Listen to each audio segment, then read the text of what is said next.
But over the last 20 years, reenactment has really grown. And now, if you're into history, you can dress up as a Roman right the way through to World War II, do whatever you want. However, amazingly enough, the tactics used by the police 17 years ago are very reminiscent of things I'm very familiar with. They're very similar to actually medieval and Roman tactics. The reenactment itself, then, all reenactments are recreations as close as we can make them. But things have changed since 1984 in terms of the ground at Orgreave. Now, in 1984, all this open-cast mine was actually the coke plant just there. After the coke plant closed, it became a mine, and this slag heaps and the actual open-cast mining has moved about. But basically, everything this side of Orgreave is literally now a big hole in the ground. So what we've actually done is to move our battlefield from over here, where it was, across the railway bridge and into this field here, which is just behind the houses that played quite an important role in 1984. Can I just ask for a show of hands to see how many of you were actually there in 1984? So it's quite a significant number. Okay. This is a recreation, not a refight.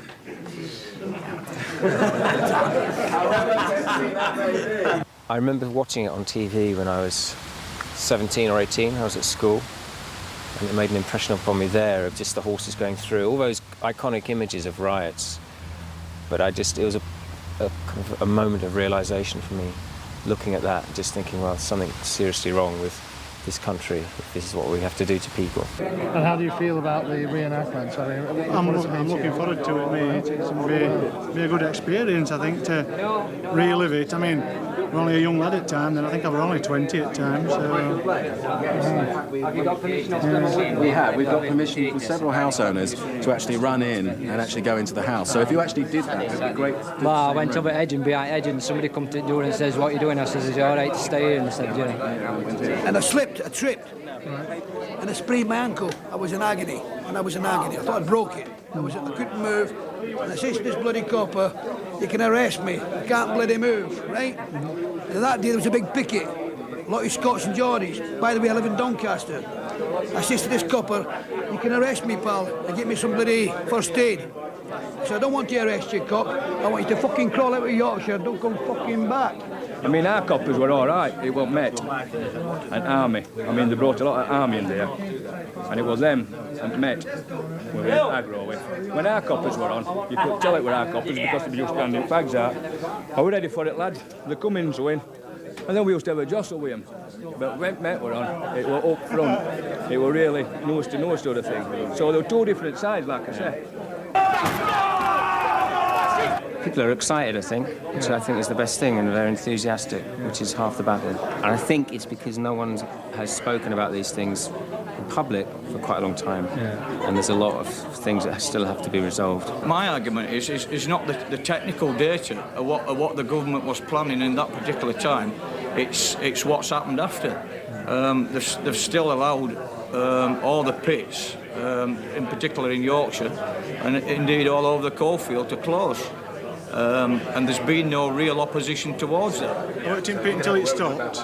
Then I've been a milkman since, and now I'm a Royal Mail driver now. We're going fishing, we're going at Trent. We're holding towers, mate.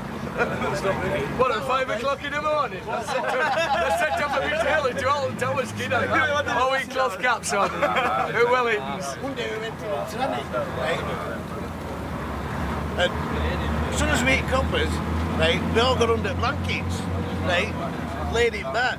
Of course, when they pulled up, he said, "Where are you going?" He said, "Oh, I'm going to dig my mother's garden over." She lives in Nottingham, I live up here. He says, "Oh, can we have a look in back?" He says, "Ah." So of course, with blankets on, we're all set there. He says, "It must be a big fucking garden."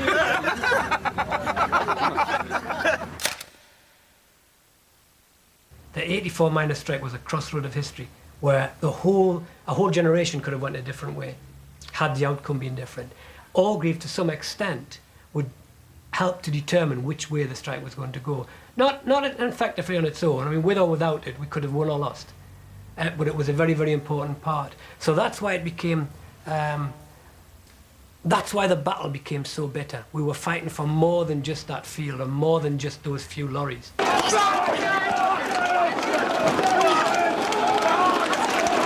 I was chasing to a garden shed doing it that day. Back way, so down by an ice cream van at the top. Coppers gave me a truncheon, I ran across the road and dived into a garden shed. I was absolutely cacking myself like, because they all came out with shields and they went by a garden shed and they hammered about 3 kids into cornfield on the side. I got out like, I managed to just get away from it all that day. When you think of solidarity that we had in the 80s, and you look at solidarity that there's in what kids have got now, they go and sign a contract, that's it. I mean, they join a union and it's like a token gesture join a union.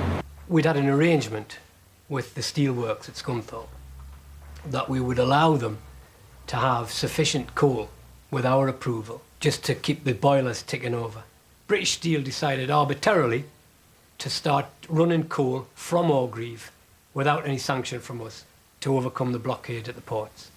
Now, once the battle started and people started to get injured and the bloke next door come in with his skull split, then of course it became the politics of the last bullet fired. So we started to try and hurt them, and they piled more people in. There was also the idea, of course, that the miners going there every day and fighting it out was a national target, and every striking miner in Britain could go to Orgreave. If we could prick somebody's conscience, the workers would down tools and march to that field in Orgreave and flood the site with workers and close the plant down. That was the strategy. Also, all of the left, who never tired of talking of revolution, could actually put their papers down and come and do something constructive and fight in that field alongside us.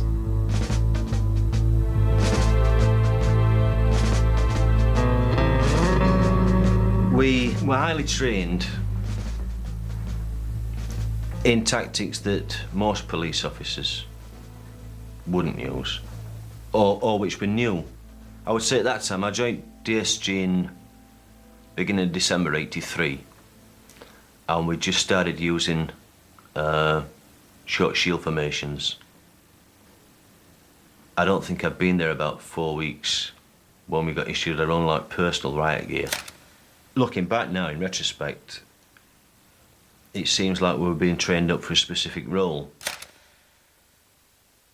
When Orgreave finished, there were some miners we afraid charges. They were charged with afraid that carries a maximum life sentence. If they'd gone near a picket line and got caught, then it would instant imprisonment, wouldn't it? Because they broke the bail conditions. My husband at the time had been to Nottingham, and he came back, and I was with a crowd of lads that had been to Nottingham, and they was really upset about the treatment that they'd received from the women of the working miners in Nottingham. My dad worked down the pit for 46 years, and my brother worked at the pit, and so did I when I first left school. And for about a year, about 10 months after I came out of Armid, before I went to South Yorkshire Police. I think I was appalled at the way that somebody else could be associated with a miner and they couldn't support them, but also that they could stand on a street and shout names at them and spit at them. And that really upset me. I wish to Christ I'd never been at Orgreave. This isn't about healing wounds. It's going to take more than an art project to heal wounds. But it was definitely about confronting something and not being afraid of looking at it again and discussing it and not being ashamed by what happened here, especially for the local people and the miners that took part. As you come to Picketeer, when the horses charged through and that, and they all scattered and that, they went running off, and there were a wall that had a big drop down onto the side, and there were a car park there. They'd gone jumping on this wall and landed on car, like. And the next day that he had his heart attack, like, that's what finished my dad in pits. Got to answer for us, Maggie, hasn't she?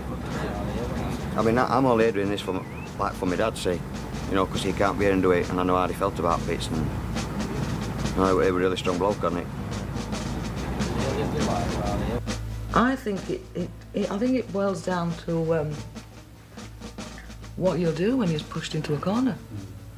You know, what you saw there was, you saw unity, you saw commitment, you saw enthusiasm, you saw people dealing with all sorts of emotions, happiness, sadness, bereavement, you know. Let's not forget, through all this, that people lost their lives. People were actually put into environments in prison that we never, ever thought that would happen to them. We were like, it's all become a police state, didn't it? Yeah. Nottingham and Yorkshire become a police state.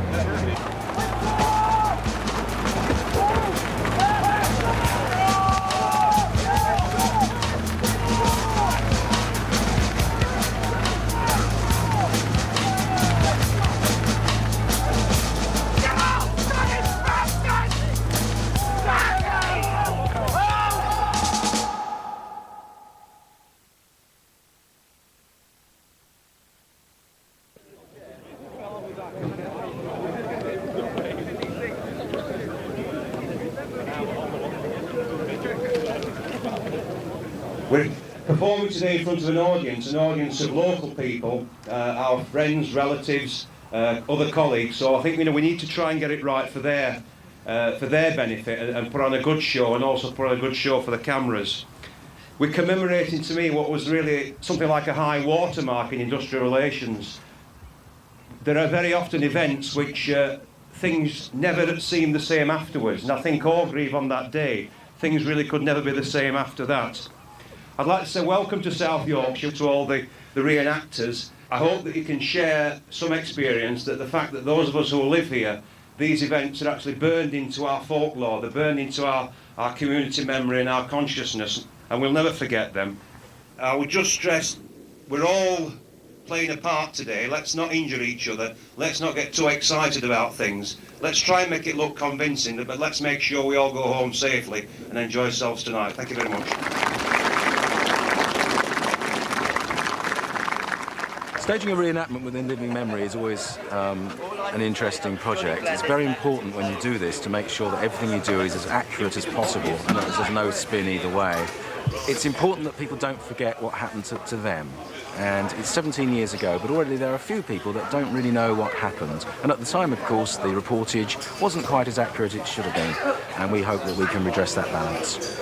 The BBC showed film of Orgreave showing the miners throwing stones and then the police cavalry charge, and the thing was presented from that moment on as a riot.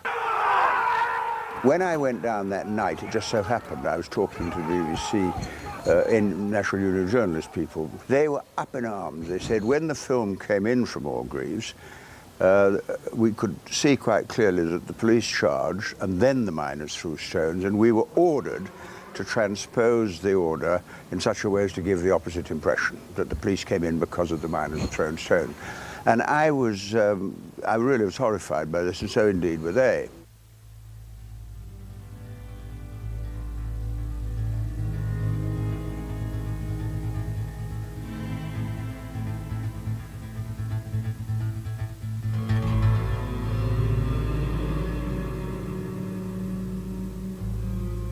When the matter was taken up with the BBC, they said, oh, well, in the pressure of the events, and it's easy to make mistakes. But they didn't make a mistake. Whoever gave the orders, and I don't know who it was, I doubt if it would have come from the top, but if whoever gave the orders actually destroyed the truth of what they reported.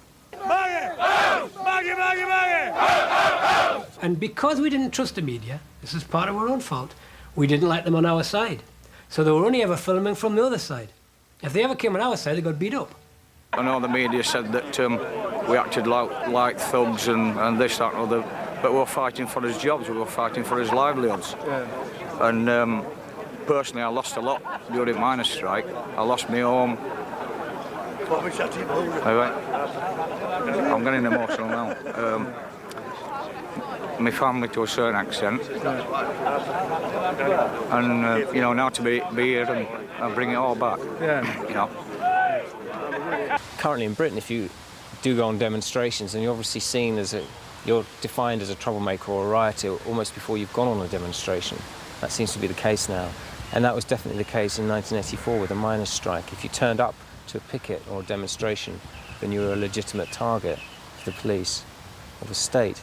And I think this idea of being on a demonstration equals trouble, you are a troublemaker, is creeping back into the way we deal with people who do have a right to protest.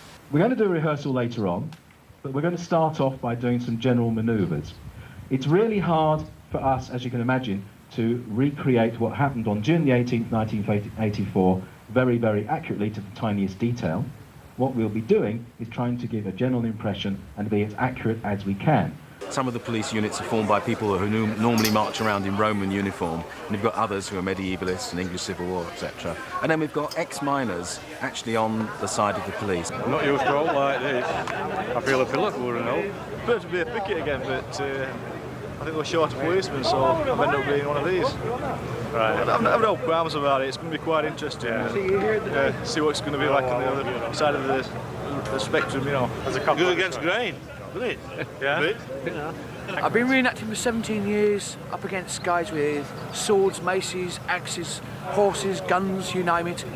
And I haven't had butterflies for an awful long time, and I'm quite nervous about today. It's a bit ultra-realistic today, so we'll see how it goes. And these maniacs, I've got to look after them and make sure they don't get hurt. So, E-Group, my job is cut out for E-Group. Hamlet is our leader. We'll be good lads. I do hope so, boys. I do hope so. Oh, thank you very much, Gallus. I'm a good lad, I am. Thanks, guys. Right, I've got to go to a meeting. I'll see you guys soon, all right? Thanks, bye. All right. Bennett, no standing at back today. Get in. Get into him.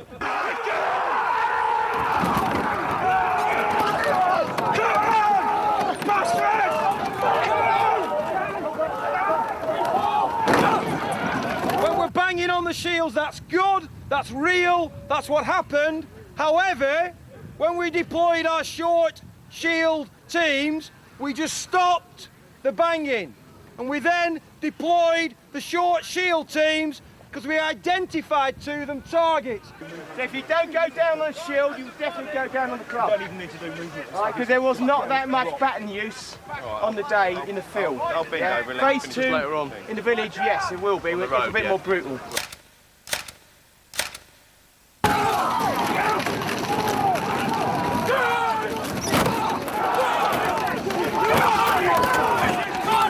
I'm waiting for golden day now.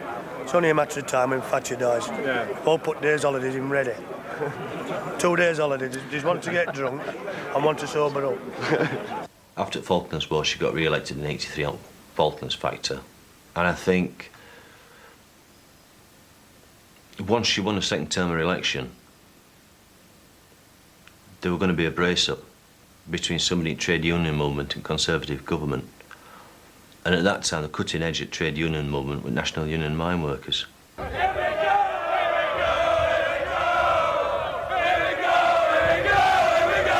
Orgreave was a running sore. Here we had miners picketing from Yorkshire, down in North Wales, or down in Nottingham, and in the heart of the South Yorkshire coalfield was a scab operation that was running, deliberately some would say, right through the villages, right alongside the villages. So it was a target that rankled with people. And we had a job stopping people going there spontaneously anyway. We were trying to maintain some discipline to keep the whole picket operation going. Oh, I'd rather be a picket than a scab. Than a scab. Oh, I'd rather be a picket than a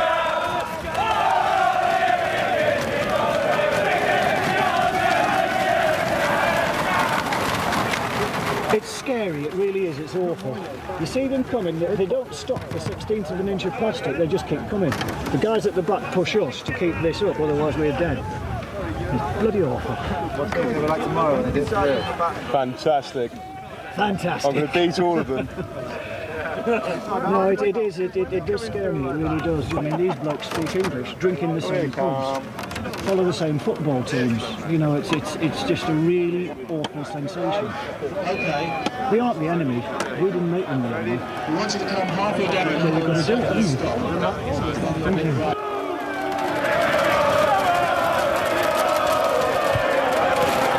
I should imagine emotions will get a little bit heightened today when all uniforms get on and it sort of stirs up a few memories down there.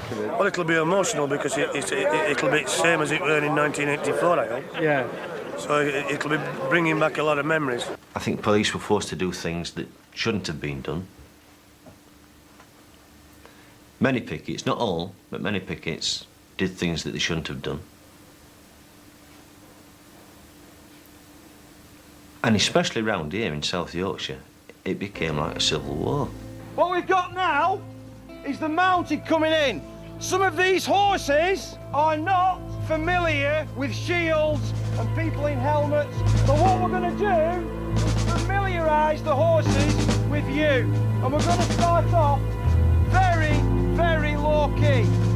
We're going to start from just walking down the shield line. We're then going to form a tunnel of shields. And we're just going to film it up until they're familiar. So they're just going to walk past you. Please don't bang your shields. Please don't shout. Just listen and let them walk around you. Let them move around you and get familiar with you.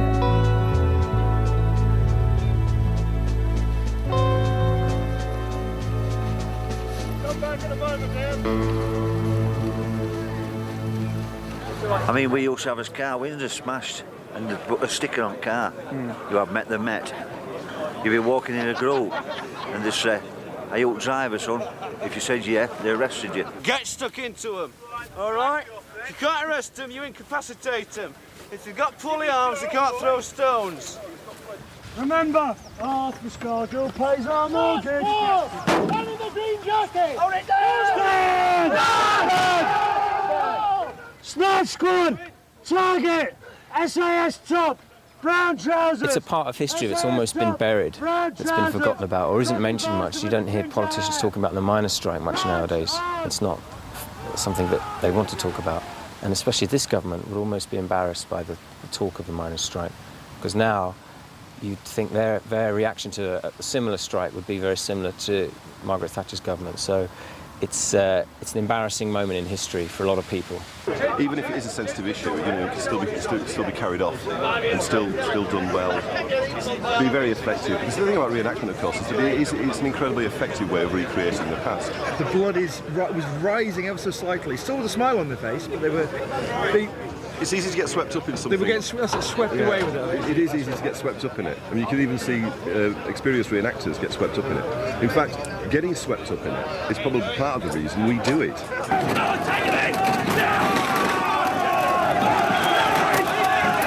Hamlet! I'm Spartacus! I am Spartacus! I don't want to come to the Western scene after. What we're going to do now is get a little bit of aggression going. We're going to try some intimidation tactics that they used to use then, along the lines of Zulus. So all you're going to do again is shout and just bang the shield at the front. If you get a whole unit doing that, you will see the result. Off we go!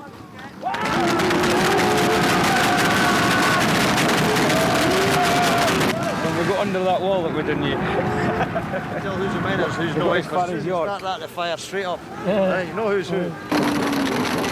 Springs back in the memory. Yeah. I mean, it was a very frightening time. Yeah. You know, when the police started charging and when they were doing the Zulu chant, it were really frightening.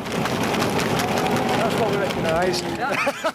You know, the Fundy. A bit louder. That's what, you know, what made you move. And they opened up, then police come out, the horses come out, then we run, then we come back, retreated. We more or less run out. Yeah. We more or less run out of time when they were coming. You can see them really going to town, and Aye. Is it something that way? It does. It does. It makes you want to get stuck in with them. Because we weren't victims all the time, like, you know, we did give them a bit back, like. In fact, we sometimes give them a bit back first.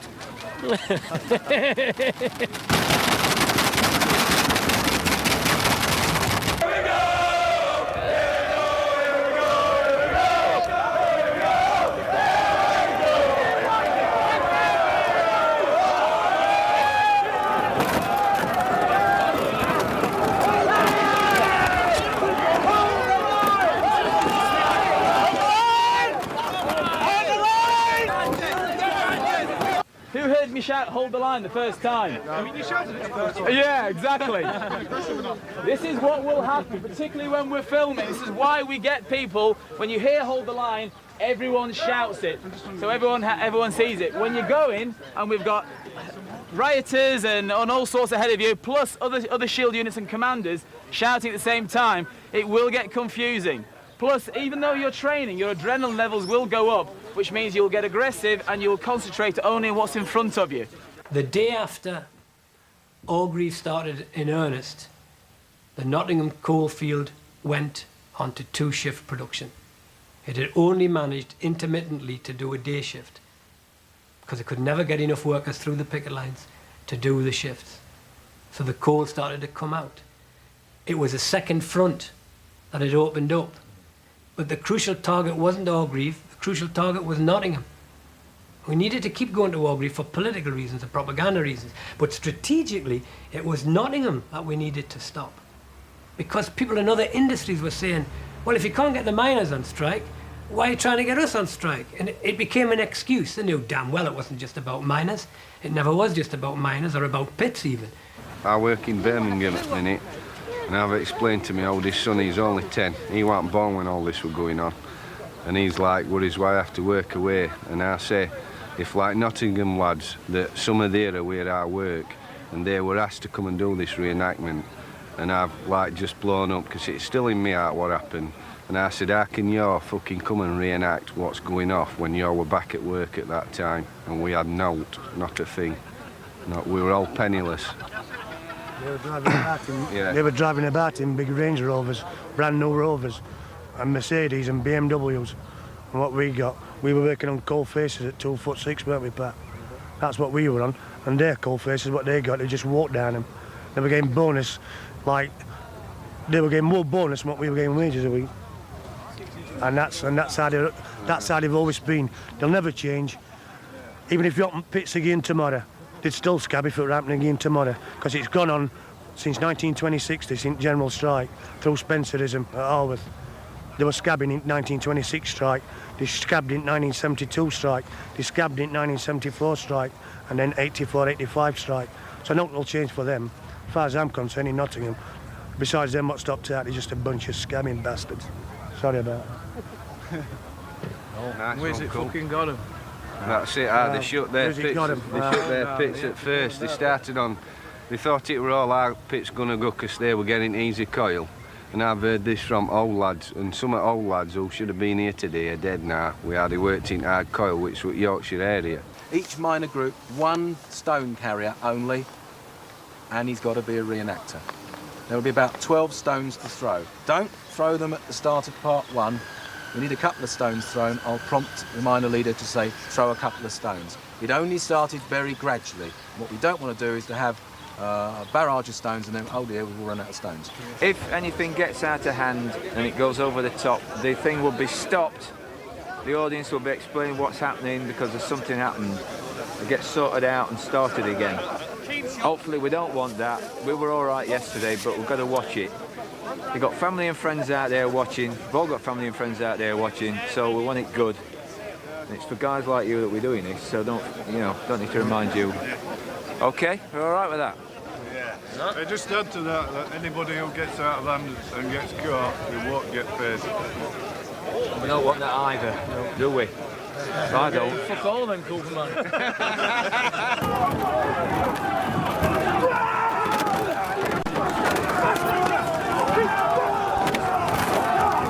We've got a few concerns about some of the extras and sort of some of the scare stories coming out of the captain's meeting yesterday. And, sort of a few of us are a bit worried. Some of the extras sort of don't really know when enough's enough. I mean, we're all on the same side, whether we're police or miners in this instance. What do we expect out today, lads? Another victory to lads! Yesterday, we were only playing yesterday, weren't we? Today it's for real. It's for real. It's for real. I tell you what, I'm filling up here. I'm filling up.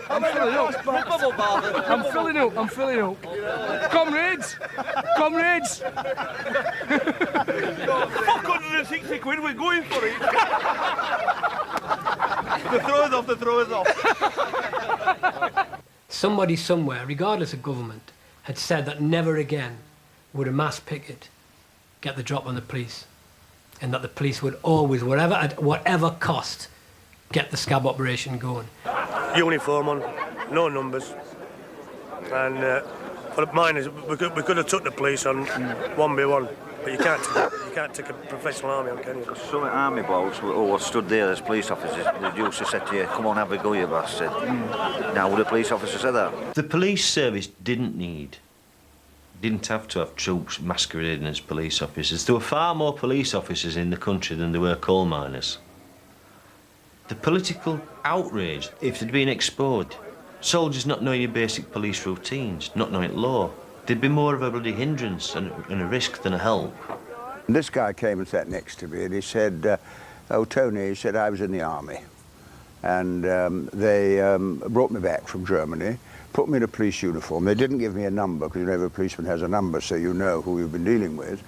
And they told me that under no circumstances were I to arrest anybody, because I didn't know how to do it. I'm just telling you this, Tony, but if ever it comes out, I shall deny it, because he would have got into terrible trouble. And I think there's no doubt whatever that happened. I wrote to the Prime Minister, Mrs. Thatcher, at the time, and asked whether authority had been given for this.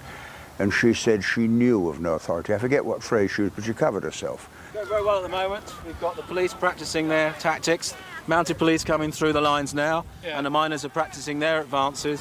What we're doing at the moment is keeping the two sides well apart for safety reasons. Talk me through what's happening now. What's happening now, we're recreating one of the police attacks where the police on horseback went forward, followed by the short shield snatch squads.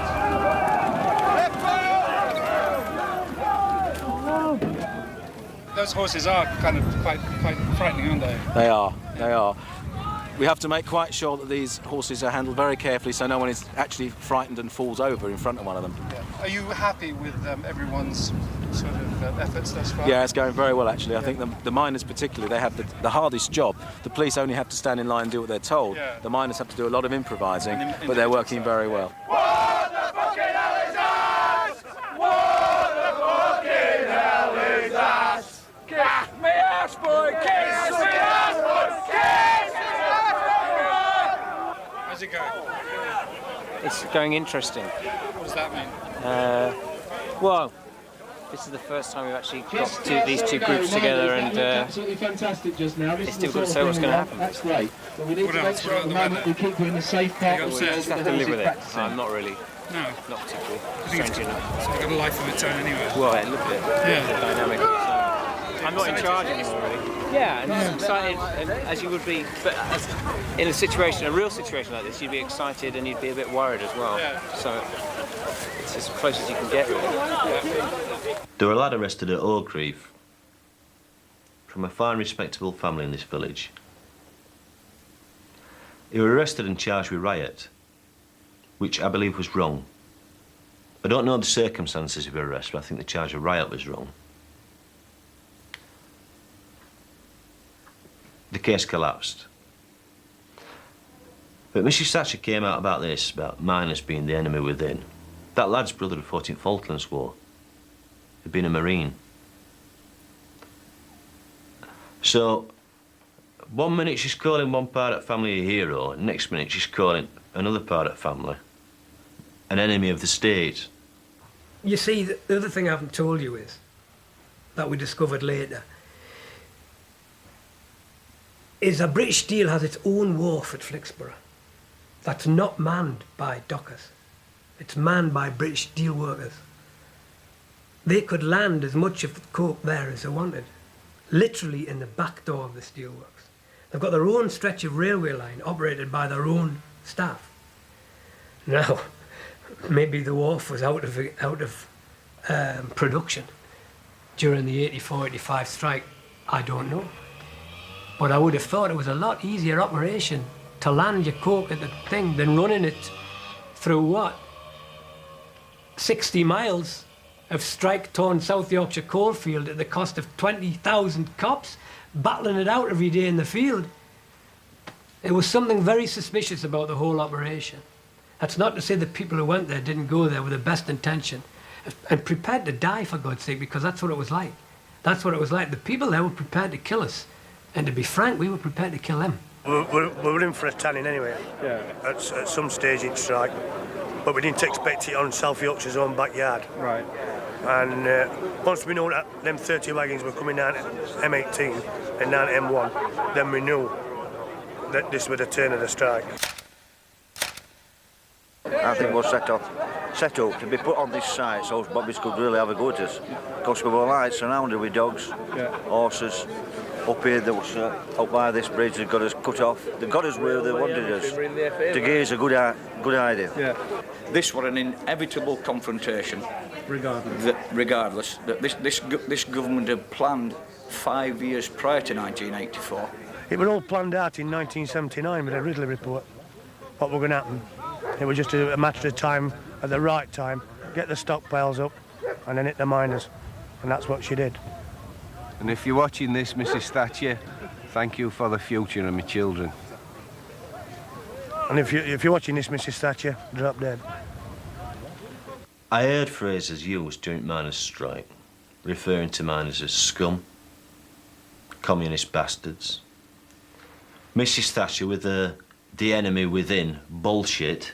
A lot of miners, particularly those who'd served in the armed forces during the war, bitterly resented being described as the enemy within. It was a very bitter time. It was a civil war launched by Mrs. Thatcher against the National Union Mine Workers.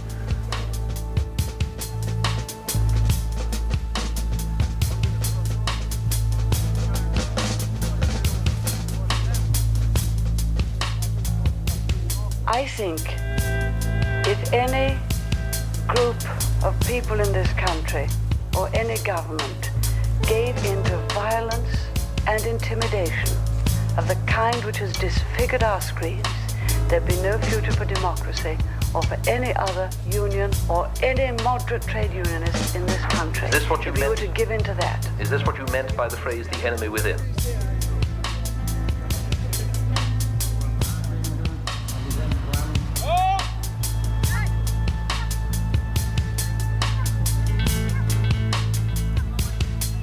The violence and intimidation we have seen should never have happened. It is the work of extremists. It is the enemy within.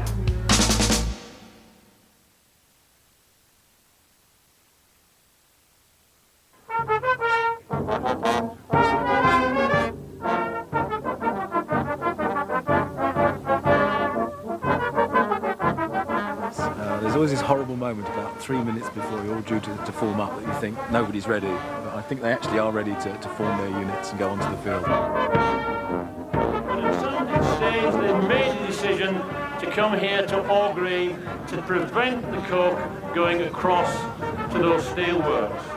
17! Move well! To the left hand! Left hand! Wheel! It's fantastic. I've shook hands with a lot of lads that I haven't seen for well over 17 years.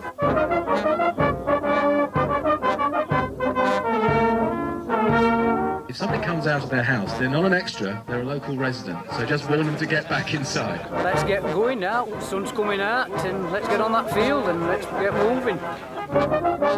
There are in fact 2 rope barriers that have been placed in front of you for your own safety. It's going to be difficult to persuade people to strip off topless as miners if they're freezing cold, but we'll see how it goes.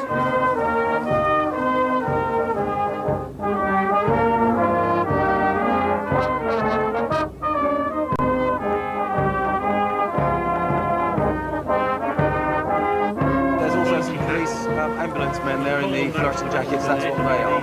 And we've also got some policemen in ambulance. They were the first aid. Okay, that's great.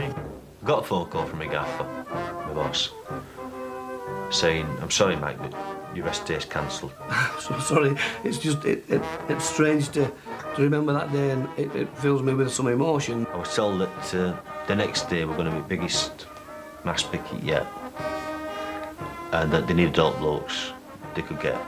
Now, there was something funny about the whole operation because whereas in Nottingham they'd put roadblocks on and we fought pitched battles on motorways, at Orgreave they had signs telling you where to go. This way to Orgreave. They had arrows pointing you to where you should go. We arrived sort of about 7:45 time. As we approached, that morning there were police waiting inside lanes, vans and buses. All you needed, I thought, was an official starter with a flag and a whistle, to set us off. And then we could batter each other for 3 hours, go for dinner, have a pint, come back again, do it again in the second half.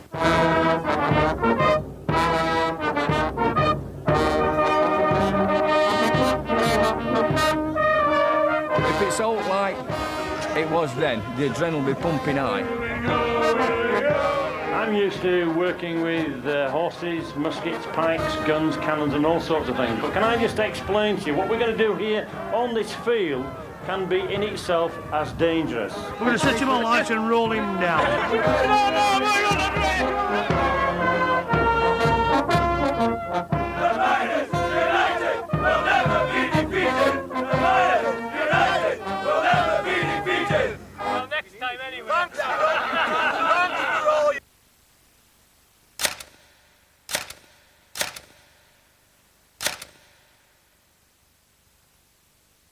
At that time, 17 years ago, I was fit as a butcher's dog. Coal miners are tough guys. In my eyes, we're law-abiding people that were there just to do peaceful protest. We just hung about really, and then somebody got a football out, and we had a game of football and that. 7:30, first rock started coming over. Apparently bricks, but they were Clodworth coming over. The lads on strike had what they call a push. We started chanting, here we go, here we go, here we go, and they'd come down like a big mass of men. Yeah, pushing was an enormous part of the business. If you'd gone and not pushed, then you hadn't been there really.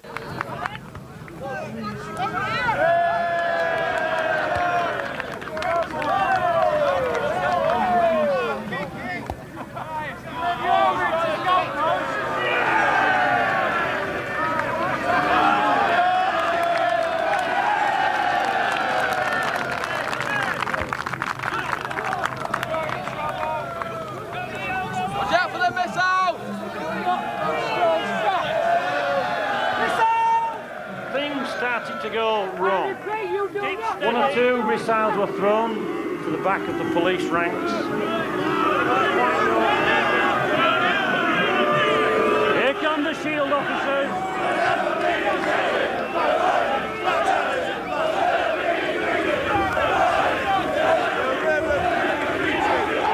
If you're going to take it all, lads, let's go for them. If the wagons are coming, we know they're coming, let's go for them. Let's get in there. Let's be prepared to go to prison and let's go. Fine, hit that.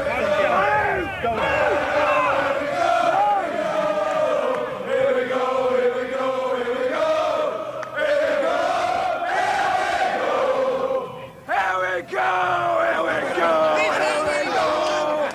Here we go, come on.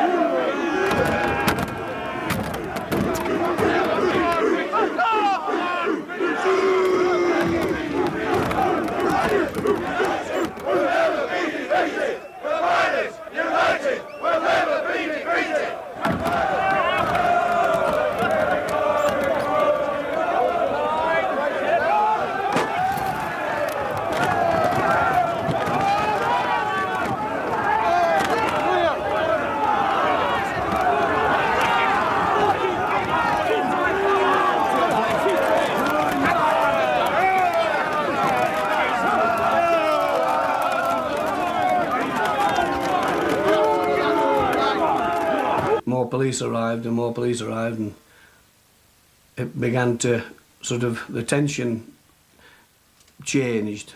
When you start using dispersal tactics, what you're actually doing is going from a defensive strategy over to an offensive strategy. Not long after we had arrived, the police decided after the Zulu chants on the shields to turn to one side and send the horses through. When the command came for the ranks to break, that was a quite horrific scene, like to see these 3/4 of a ton animals just come through. I looked round as I was coming back down the field and I saw one of the lads, there was blood streaming all over his face and down his shirt. We saw Bobby coming out, being led out by two of his mates. I don't think it was South Yorkshire lad, I think it was Foreign Force lad.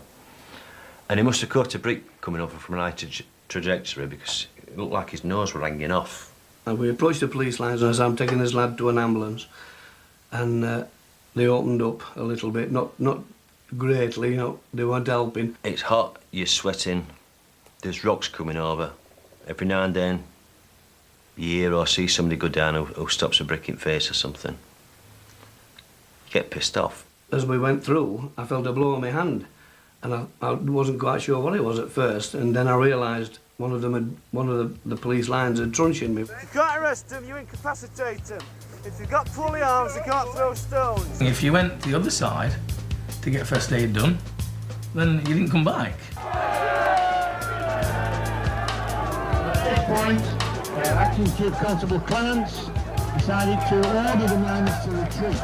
You do not move back 100 yards. I shall be forced to deploy the short shield unit.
It was never about economics.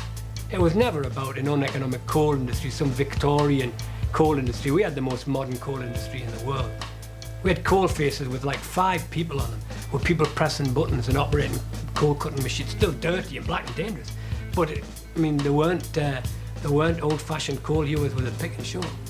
This was the most modern industry in the world. I believe that the 84-85 struggle isn't a closed book. No. That even though the mines or the miners have depreciated in number, they're still here as doing different professions or whatever the different jobs. Right. And the working class is still here. Yeah. And like I said, this kind of confrontation will arise again in the near future.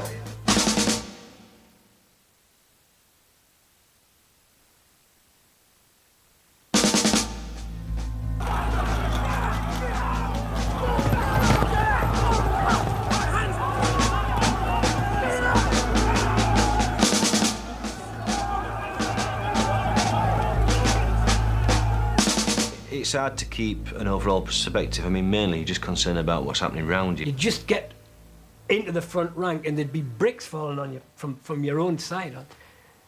We always thought it was cops and NCB donkey jackets that was throwing them bricks, because it could never hit the cop. It only ever hit us with them. It's bloody dangerous being in the short shield unit. It's far more dangerous than being in a long shield unit, because there's a chance you can get cut off, separated, and get your head kicked in, or even worse. I'm almost certain they felt their very lives were under threat, and the police had gone beyond the call of stopping the picket line. They'd gone beyond that to seek and destroy. The horses went through, as usual, pickets scattered, and we ran up behind the horses. And then when they realised that this time we weren't stopping, like, panic broke out. Very obvious at this point that Clements is determined to clear the field in front of the coking plant.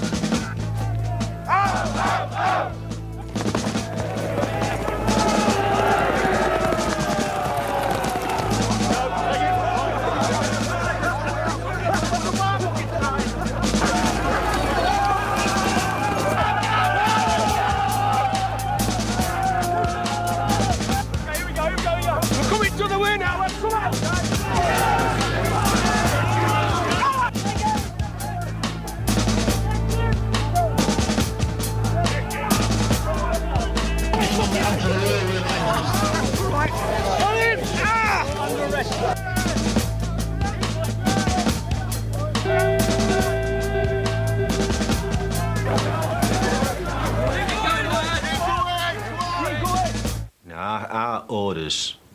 for that specific point was to keep to the road, go up to the bridge on Highfield Lane, take the bridge and form a shield line. Not only had they chased them through the field, but they'd chase them into the village as well. There were loads of blokes on the left field and they seemed to be like vanishing. I ended up breaking away to the left, and then I come to the railway embankment where there was bodies rolling down it everywhere and scrambling up the other side.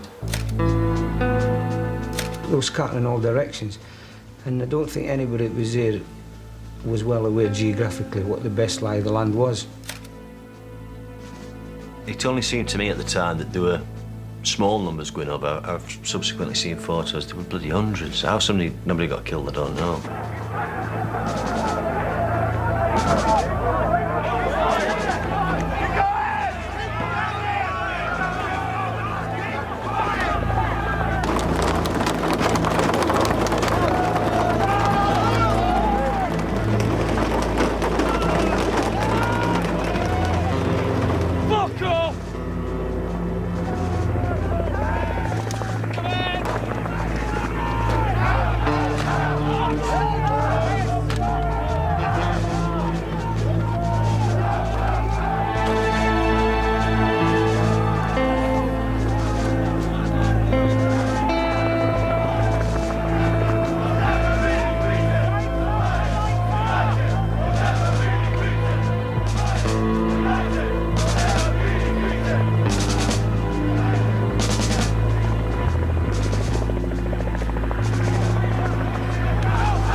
A lot of bobbers were losing it.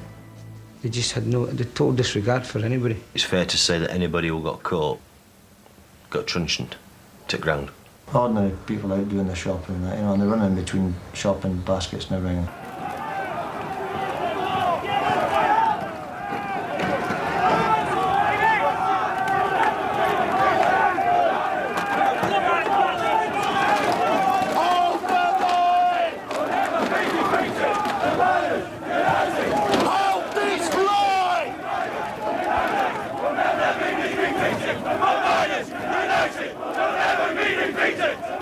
I hated that song when they used to sing it, going in chanting, "The Miners United will never be defeated." Yeah. It's a complete fallacy. Yeah. It's a wrong. It was a wrong song to sing, and it's proved 17 years on that we lost.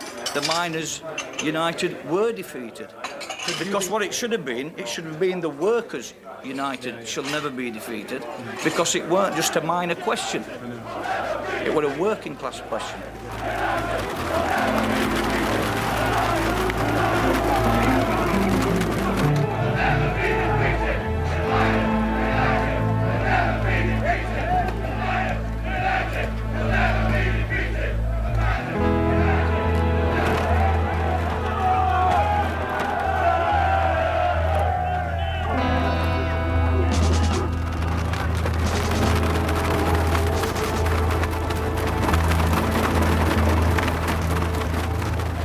People travel through South Yorkshire or mining communities and all they see is slag heaps and piss and a bit of muck and grime. They don't realise about the love and the closeness that exists in mining communities. Look at the desolation. Look at the areas. Go to Goldthorpe, go to Brampton, go to Thurcroft, go to Dinton. Dereliction. Riddled with poverty. Most people on benefits, one form or another, are working on the black market, antisocial crime, heroin addiction.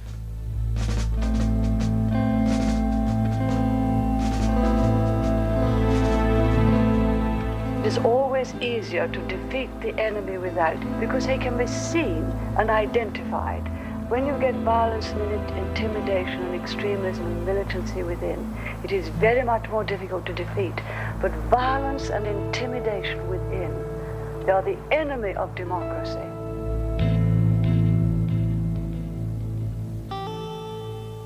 One of the reasons I joined police were I wanted to do something for the community I came from. And thanks to Margaret Thatcher, I did. I helped to destroy it. I think people couldn't understand it in 1984-85, particularly 1984, from the Orgreave, that we could be witnessing strategies that could try to break a human being. It was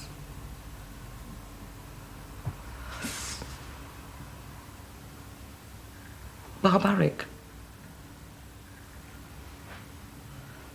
They were honest working men.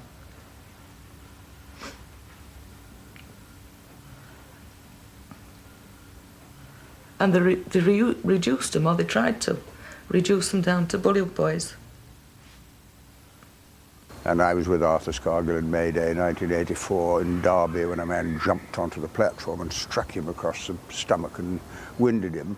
And it appeared in the papers that he was, the man who'd struck him was a dissatisfied working miner. Actually, he was a retired police officer. And the lies that were told, but they don't, you know what they say in wartime, truth is the first casualty. And in a strike of that kind, I mean, truth went out of the window.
Had they held that picket line and we'd won, think of the things that wouldn't have happened.